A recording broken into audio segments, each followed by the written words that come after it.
Sebelum kita masuk ke pembelajaran, dukung kami dengan kunjungi channel YouTube kami, klik tombol like dan subscribe. Halo semua, selamat pagi. Bagaimana kabar hari ini? Tentunya kalian baik dan luar biasa.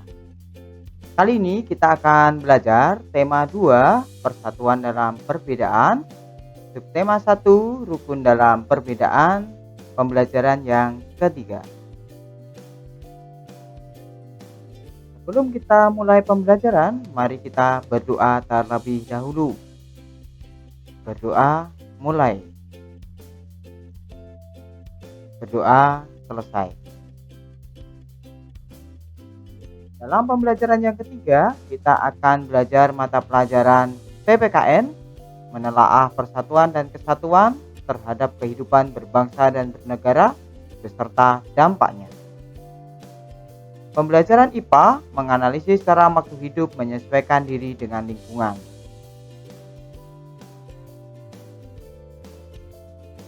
Hidup rukun merupakan impian setiap warga negara. Rukun dalam perbedaan akan memberikan kedamaian dan ketentraman. Pastinya kalian dalam masyarakat senang hidup rukun ya.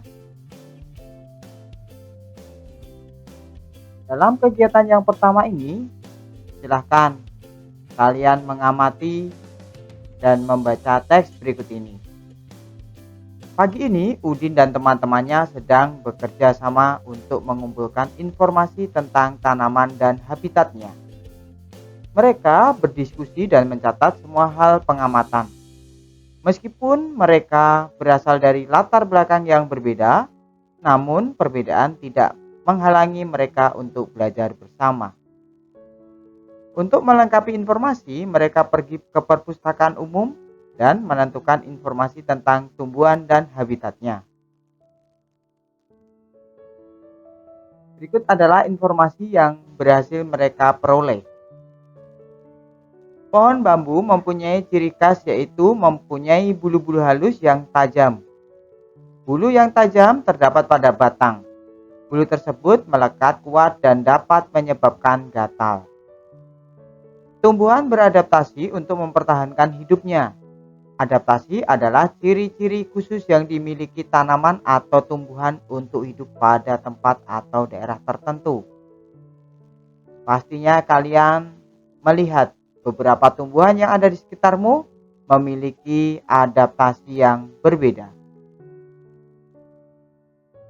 Berdasarkan habitatnya, tumbuhan dibagi menjadi 3 jenis, yaitu tumbuhan yang hidup di air atau hidrofit.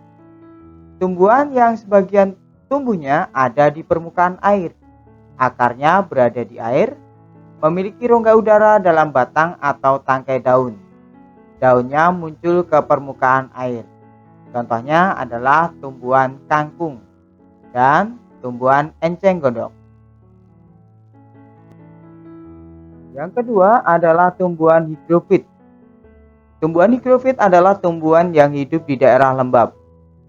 Tubuhnya terdiri atas bagian akar, batang, dan daun. Batangnya pada umumnya tidak tampak karena terdapat di dalam tanah.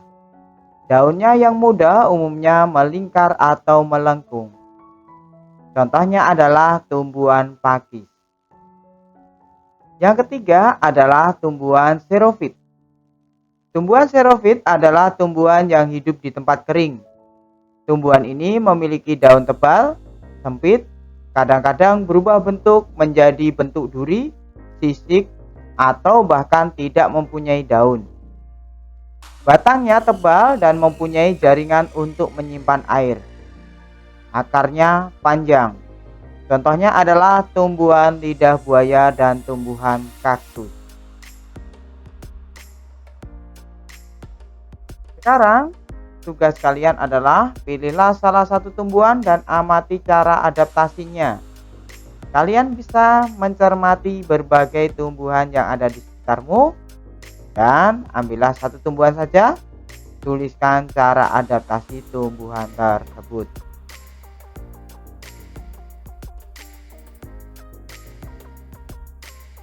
Selanjutnya dalam kegiatan yang kedua ini, Ayo kita membaca. Proklamasi Kemerdekaan Indonesia memberi makna yang sangat penting bagi bangsa Indonesia. Sejak teks proklamasi kemerdekaan dibacakan, rakyat Indonesia memiliki negara merdeka, berdaulat, dan bermartabat. Tonggak sejarah tersebut tidak akan terjadi apabila tidak ada anak bangsa yang berani memproklamirkan kemerdekaan.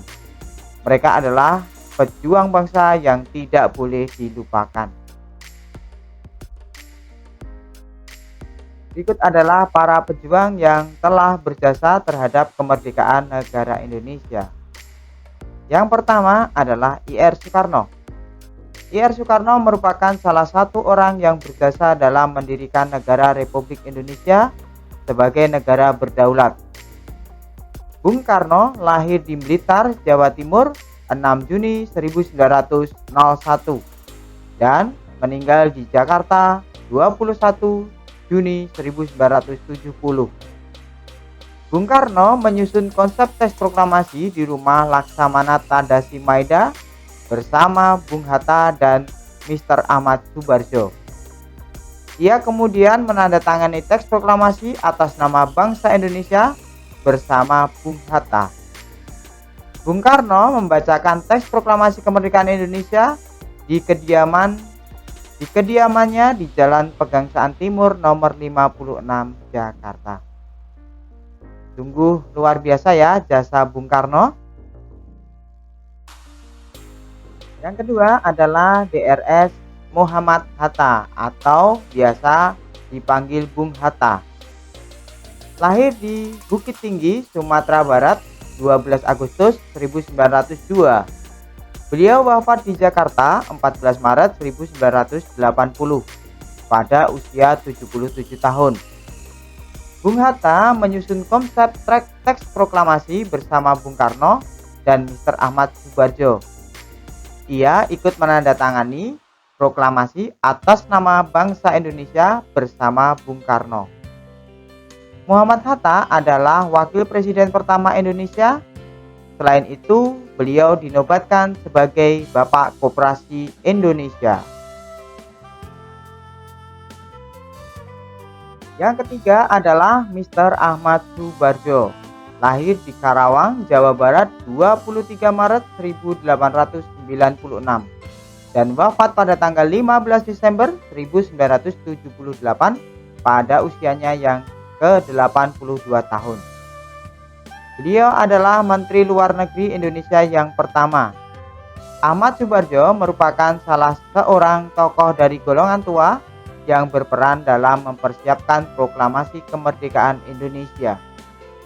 Ahmad Subarjo ikut menyusun konsep proklamasi di rumah Laksamana Tadasi Maeda bersama Bung Karno dan Bung Hatta. Yang keempat, Laksamana Tadasi Maeda adalah seorang perwira tinggi Angkatan Laut Kekaisaran Jepang.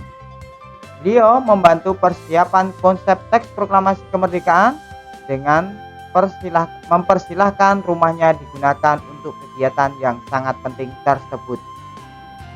Di rumahnya berkumpul para tokoh bangsa yang berjasa besar. Walaupun beliau orang Jepang, beliau rela membantu Indonesia karena simpati terhadap rakyat Indonesia supaya rakyat Indonesia bisa merdeka. Sungguh besar dan mulia jasanya karena dia adalah orang Jepang yang membantu Indonesia dalam memproklamasikan kemerdekaan Indonesia. Yang kelima adalah Sukarni. Sukarni lahir di Blitar, Jawa Timur 14 Juli 1916. Beliau wafat di Jakarta 7 Mei 1971 pada usianya yang ke-54 tahun. Nama lengkapnya adalah Sukarni Kartowiardjo. Sukarni adalah salah seorang tokoh pemuda dan pejuang yang gigih melawan penjajah. Sukarni mengusulkan agar yang menandatangani teks proklamasi adalah Bung Karno dan Bung Hatta atas nama bangsa Indonesia. Yang keenam, Fatmawati. Fatmawati yang bernama asli Fatimah lahir di Bengkulu pada tahun 1923 dan meninggal dunia di Jakarta pada tahun 1980. Beliau dimakamkan di Taman Makam Pahlawan di Kalibata, Jakarta.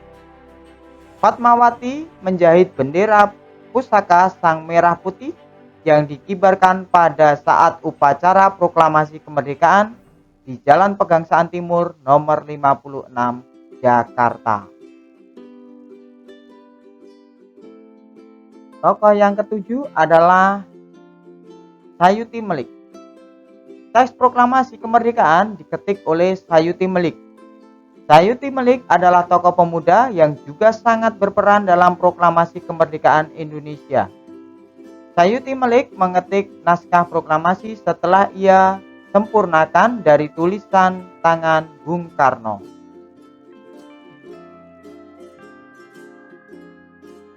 Kalian sudah membaca bagaimana peran-peran tokoh dalam memproklamasikan kemerdekaan Indonesia. Negara Indonesia dibangun berdasarkan persatuan. Seluruh generasi bahu-membahu membangun bangsa Indonesia yang bebas dari negara penjajah.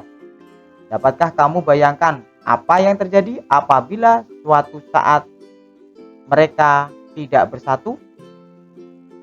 Ya, negara kita akan terpecah belah, sehingga Bhinneka Tunggal Ika akan terciderai.